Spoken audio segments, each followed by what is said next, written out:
Hello students. पिछले video में हम लोगों ने पत्र के बारे में पढ़ा था, उसकी परिभाषा, उसके अंग और पत्र के कितने प्रकार होते हैं उनके बारे में हम लोगों ने पहले से ही जानकारी प्राप्त कर लिया है। अब हम पढ़ेंगे पत्र लेखन के प्रारूप को। इससे पहले एक बार हम याद दिला देते हैं कि पत्र लेखन क्या होता है। हम पत्र लेखन के द्वारा दूर स्थित सगे संबंधियों, कार्यालयों के अधिकारियों या व्यापारियों अथवा मित्र के साथ अपने विचारों का आदान प्रदान लिख करके करते हैं। हम कुछ बातों को हमेशा ख्याल रखेंगे कि पत्र किसे लिख रहे हैं, क्यों लिख रहे हैं, क्या लिखना है। पत्रों में प्रयोग किए गए शब्द उनके पद के अनुसार शिष्ट और सुमेलित होना चाहिए।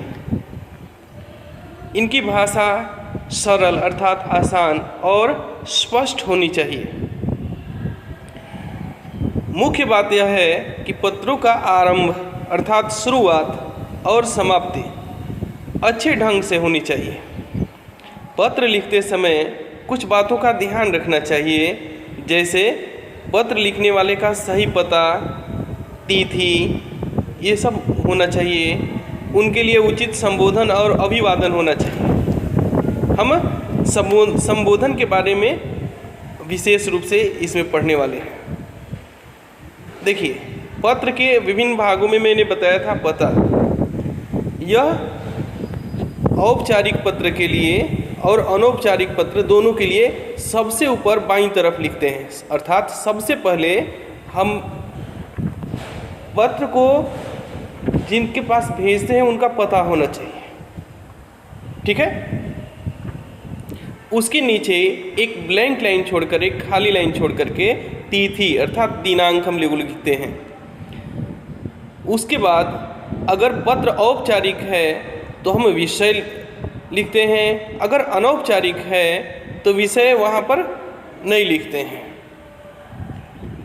ध्यान रहे, जिसे पत्र भेजा जा रहा है उसका नाम या पता पद और विभाग के अनुसार लिखा होना चाहिए। विषय जो है कम शब्दों में अर्थात एक वाक्य अथवा उपवाक्य में लिखा होना चाहिए। संबोधन उनके पद और योग्यता अनुसार होना चाहिए, आदरणीय, प्रिय आदि। अन्य महोदय, माननीय, मान्यवर, श्रीमान, श्रीयुत, इन सभी शब्दों का भी प्रयोग किया जा सकता है। संबोधन के ठीक बाद अभिवादन किया जाता है, जैसे प्रणाम, चरण स्पर्श, स्नेह, नमस्ते आदि। अगर हम औपचारिक पत्र लिखते हैं उस समय इनके जगह पर चरण स्पर्श, प्रणाम वगैरह शब्दों के जगह पर हम सविनय, निवेदनपूर्ण, इन सभी शब्दों का प्रयोग करते हैं। पत्र का जो मुख्य हम भाग का वर्णन करें तो इसके कम से कम 2, अधिक से अधिक 3 या 4 भागों में हम लोग लिख सकते हैं। अर्थात अनुच्छेद अर्थात पैराग्राफ की बात करें तो कम से कम 2 होना चाहिए। पत्र की समाप्ति करते समय कुशल क्षेम या उनके पत्र की प्रतीक्षा, इन सभी से संबंधित एक वाक्य जरूर लिखते हैं। इससे हमारा पत्र काफ़ी प्रभावी हो जाता है। हस्ताक्षर जो कार्यालयीय पत्र होते हैं उसमें अनिवार्य होता है, ठीक है। अब हम सबसे पहले कुछ प्रारूपों का यहाँ चर्चा कर लेंगे, उसके बाद हम लोग देखेंगे। जैसे औपचारिक पत्र का यहाँ प्रारूप मैंने दिया है। सबसे ऊपर पता होता है, ठीक है। यहाँ देखिए अनौपचारिक पत्र है इसलिए इसमें विषय नहीं दिया हुआ है।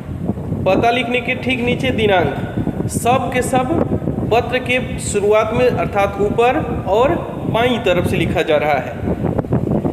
संबोधन जिस तरह से भी कर सके, प्रिय मित्र अथवा भाई बहन है, जो भी है, यहाँ छोटे के लिए बताया गया है जो आपसे छोटे हैं। उन्हें आशीर्वाद के रूप में, अभिवादन के रूप में प्यार, बहुत प्यार, ठीक है। 2 चिन्हों का भी जरूर प्रयोग कीजिएगा। ऊपर है जो अर्ध विराम जिसको कहते हैं, अल्प विराम कहते हैं, और नीचे जो है विस्मयबोधक, विस्मय सूचक चिन्ह है। पत्र का प्रारंभ करते हैं कुशल क्षेम पूछते हुए, वर्णन करेंगे, और सबसे अंत में हम अपने संबंध को दर्शाते हैं, जैसे तुम्हारा भाई, बहन, है ना, जो भी है। उसके बाद अपना नाम और पता लास्ट में ही लिखा जाता है। इससे आप एक प्रभावी पत्र लिख सकते हैं। हम और प्रारूपों पर जरूर चर्चा करेंगे। जैसे वस्तुतः आप लोग स्कूल में छुट्टी लेने के लिए पत्र लिखते होंगे, वह औपचारिक पत्र होता है। यहाँ देखिए, यहाँ दिखाया गया है, जैसे आपको कहा जाए कि अपने प्रधानाचार्य, प्रिंसिपल के पास छुट्टी लेने के लिए, अवकाश लेने के लिए पत्र लिखिए। कैसे है? सेवा में श्रीमान प्रधानाचार्य जी, स्कूल का नाम और नीचे उस शहर का नाम लिखना है। विषय क्या देना है? एक वाक्य अथवा उपवाक्य में। हेतु का अर्थ होता है के लिए, ठीक है। यहाँ की आदरणीय अथवा माननीय महोदय में से किसी एक का प्रयोग आप करेंगे, ठीक है। उसके बाद संदेश का यहाँ वर्णन करेंगे, लिखेंगे कि मैं इस कारणवश इस तिथि से लेकर इस तिथि तक विद्यालय में अनुपस्थित रहूँगा। और अंतिम में क्या लिखेंगे? जो दूसरा अनुच्छेद है उसमें लिखेंगे कि इस आवेदन को स्वीकार करेंगे, इसके लिए मैं आपका आभारी रहूँगा, धन्यवाद। ठीक है। यहाँ दिनांक लास्ट में लिखा गया है, दिनांक ऊपर ही लिखना सबसे अच्छा होता है, ठीक है। और नीचे अपना क्लास, रोल नंबर सब लिख दीजिएगा। उसी तरह से यहाँ एक अन्य प्रारूप को दर्शाया गया है, इसको भी देख लीजिए। प्रेषक अर्थात भेजने वाले का नाम पता, प्रेषित जिसको भेजा जाता है उनका नाम पता, दिनांक, संबोधन और अभिवादन, कुशल क्षेम हालचाल पूछते हुए मुख्य विषय वस्तु की तरफ लौटते हैं, और समापन अच्छे शब्दों से हम लोग करते हैं, ठीक है। एक महत्वपूर्ण पत्र का ये भाग होता है संपादकीय। संपादकीय अर्थात किसी समाचार एजेंसी को हम पत्र कैसे लिखते हैं, कुछ जानकारी देते हुए। जैसे सेवा में श्रीमान संपादक महोदय, वहाँ हम अखबार कंपनी या उनका जैसे दैनिक जागरण, हिंदुस्तान टाइम्स, ये सब लिखना जरूरी होता है। उनका व्यक्तिगत नाम नहीं लिखा जाता है, क्योंकि यहाँ ऊपर पद का नाम लिखा गया है और वह कहाँ के संपादक हैं वो लिखना जरूरी है। विषय आपको एक वाक्य अथवा उपवाक्य में लिखना है, ठीक है। उस संबोधन के लिए है शब्द महोदय। मैं आपके समाचार पत्र का एक नियमित पाठक हूँ। आपका समाचार पत्र आज की जनता की आवाज़ बनकर लोगों की समस्याओं का हल ढूंढने में अत्यंत सहायक साबित हो रहा है, ठीक है। इस तरह से हम पत्र को आगे लिख सकते हैं। ध्यान दीजिए आप किस विषय पर लिख रहे हैं, यहाँ विषय समावेश करना अत्यंत आवश्यक है, ठीक है। और भी बहुत सारे उदाहरण मैंने इस वीडियो में दे दिया है जो आपके लिए उपयोगी साबित हो सकता है, ठीक है। जैसे यहाँ बिजली संकट के संदर्भ में हिंदुस्तान टाइम्स के एक संपादक को पत्र लिखना है, कैसे लिखिएगा? सेवा में श्रीमान संपादक महोदय, हिंदुस्तान टाइम्स, बाजीपुर नगर, भुवनेश्वर। विषय बिजली संकट से उत्पन्न गंभीर स्थिति के संदर्भ में। महोदय, मैं आपके समाचार पत्र का एक नियमित पाठक हूँ। आपका समाचार पत्र आज की जनता की आवाज़ बनकर लोगों की समस्याओं का हल ढूंढने में अत्यंत सहायक साबित हो रहा है। इसलिए मैं भी अपने क्षेत्र में बिजली संकट से उत्पन्न विकट स्थिति को आपके समस्त पाठकों, अधिकारियों और संबंधित विभाग का ध्यान आकर्षित करना चाहता हूं। अब यहाँ वर्णन कैसे करेंगे?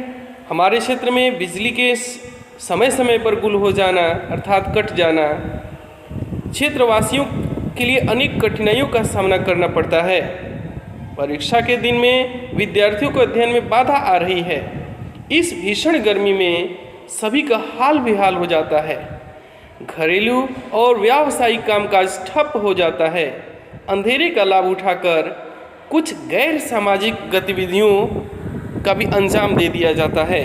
संभवतः बिजली संकट का मुख्य कारण बिजली चोरी अथवा बड़े बड़े कारखाने में होने वाली बिजली की आपूर्ति हो सकती है।